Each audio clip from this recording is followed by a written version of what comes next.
If you're not ready to read and learn, maybe you shouldn't. Maybe that should be a tip. If you don't want to read or get some information, you maybe shouldn't do it. Who cares? I'ma be living that good, yeah. Locked Up Gang, it's your girl Locked Up, coming to you live in a fresh new attitude. You feel it?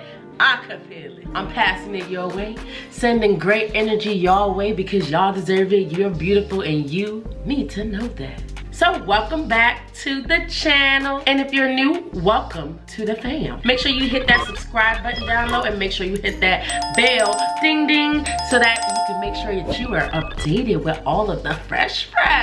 Do you wanna miss it? Never!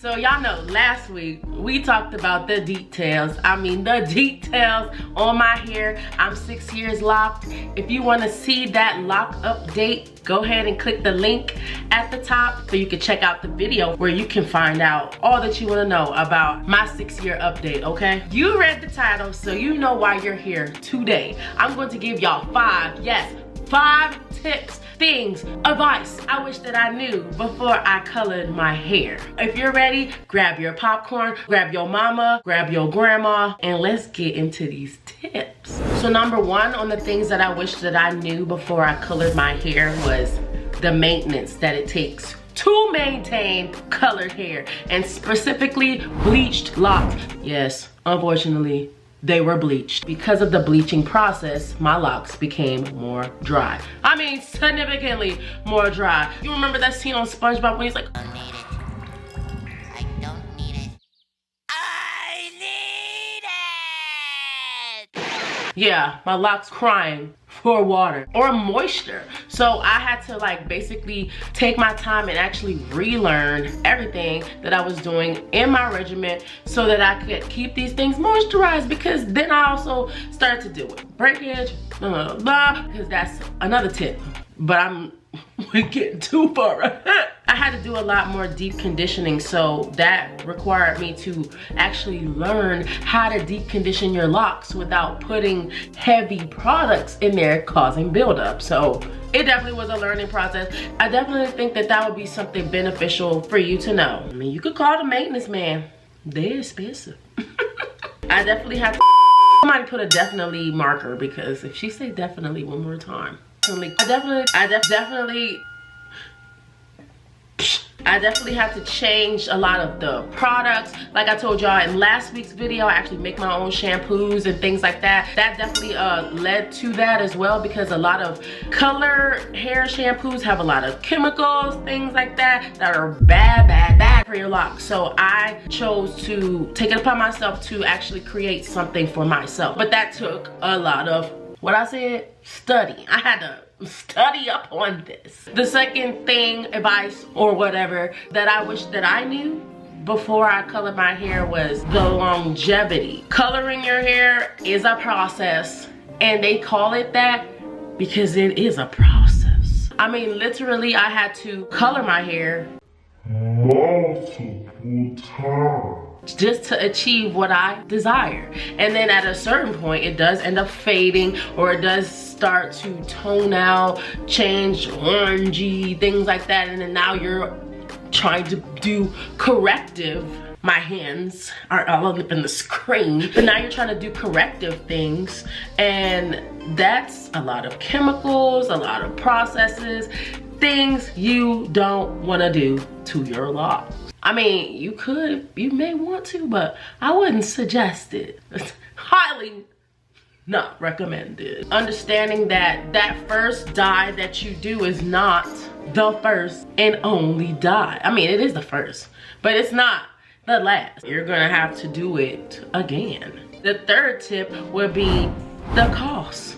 If you're gonna constantly have to continue to re-dye your hair to achieve the color, or maybe you get into that groove and you're like, I really like coloring my hair, So then now you're looking up color, searching, I wanna do this color, and then it takes different processes for you to get that color. And then look, you're on dye number 15. Yeah, you could be doing it yourself, but how effective or proper are you doing it at home? Do you have the knowledge that you need in order to color your locks? But also remember, professionals, some of them, that word be getting used loosely, okay? But professional. I'm a professional. A lot of times those coloring services are expensive. They're upward between, I paid like maybe $500 for mine just because of having locks and the length. That's just like one service. I told you I've dyed this 3 times.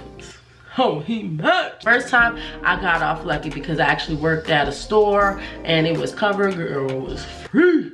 99, and I was thankful. I was able to get away with some of those costly things, but overall, it's expensive. Upwardly, possibly could pay an extra $1,000 every year just for maintenance alone on your hair color. So if that's not equated into your budget, I don't know what to tell you, baby. You might want to put that into your thoughts about coloring your hair because it does cost. It costs to be the boss. It costs to be the boss. So the fourth thing that I wish that I knew, how damaged it would be. Now, I know color, damage, I should assume that possibly that my hair could undergo some damage because of the type of process that I did. But, honey, the damage, like my hair after, like right immediately after she did the bleaching, honey, it was giving limp sauce, noodle, weak, wimpy doodah. They were looking real sad and puffy. They puffed up because my hair texture then became looser. That's what she explained to me, that the dyeing causes your hair texture to loosen. So it was giving goddess waves on the bottom when, baby, I didn't ask for those. It definitely loosened my hair texture. That was something that I had to get used to. So in that loosening, I noticed that the parts of my locks that probably were a little bit more compromised, they actually suffered.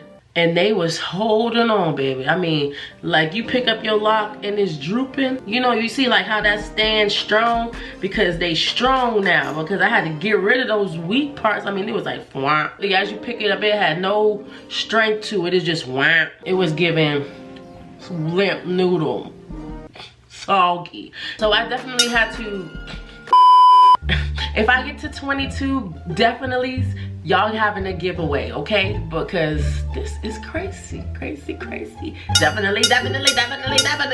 Oh, damn, do those count? I had to deal with that damage that I now accumulated on my locks. The video last week, if you check that out, like I said, the link will be in the bio as well. I had some locks around the front of my hair, the perimeter of my hair, that were severely damaged from the color. To the point where I actually just ended up removing that part of my lock. So the length is vastly different than the rest of it, but it's kind of giving like layeredness, so it's okay, it's okay. We still cute with it. Definitely shortened my locks for sure. I have the hair, I kept it. You know, don't throw your hair in the trash can, but that's a whole nother story. I mean, it's a blessing in all things that happen. I understand that, but I definitely lost. I truthfully lost some hair there. The damage, the weakness, the shedding, constantly, like when I wash my hair, I'll go like this and then I'll have little pieces of hair in my hand because I do have breakage. Now I have started to do things that can combat that. If you do have colored locks or are considering coloring it, I will have a video for you. Our last point in these tips that we're giving is spirituality. And spirituality, it's a deep subject. We can have a whole video on that. If y'all are interested in that, the spiritual meaning behind hair, we can get into the depths, baby, the depth. If y'all are interested in that, let me know in the comments and we will definitely, I probably said it 1,000 times at this point. Giveaway! We're gonna have one, cause the definitely counter probably exploded at this point. Our hair has a lot of connections to the spiritual realm. It's going to be our conduit that allows us to connect. Our hair holds power. In the chemical process of dyeing, we weaken our hair. So it can then thus weaken a part of us. I'm not going to say your connection, but it can weaken a part of us. Spiritually, our hair is going to hold power. So dyeing it can then weaken our power. And I'm gonna get even more in depth in that by saying the color that you choose also can have effects on your mood. So you have to think about that as well. These colors can alter your power. They can alter how you show up in this reality. There's a lot of emotional connections to the colors that we connect to and we don't even realize it. Have you ever seen a movie scene, and if there's like a sad scene, usually it's like dark, but usually you will see a tint of blue over the video. Is it giving a sad scene? That conveys an emotion. So the color that we're putting on our hair also is going to affect our emotions. Emotions taking me over. A lot of cultures are even known to protect their hair because of this spiritual connection. So you can see that translated in a lot of different ways, and understanding that and understand the altering of that appendage. Your hair is actually an extension of your skin. So to understand the altering of that follicle spiritually is important. If y'all are interested in a video where we can truthfully get in depth about the spirituality of hair, please let me know. I will make it happen. All right, y'all, so y'all heard it. The 5 tips, 5 things that I think that you should know before you color your hair. So please take privy to it. I gave you the tips. I told you. Please make sure you like, comment, and subscribe. Share this video with all your family. I ain't gonna shout them out. Yes, I am. Grandma, grandpa, sister, brother, in-laws, all of them. Send it to them and let them know that Lyrically Locked Up is back and in charge. And I will see y'all next Thursday with some fire. Peace. Love y'all. Bye. Quickest way to make me angry is to stepping on my days, and that burns me up, burns me up, burns me up, burns me up. That's the shit that makes me wanna go up, and that shit that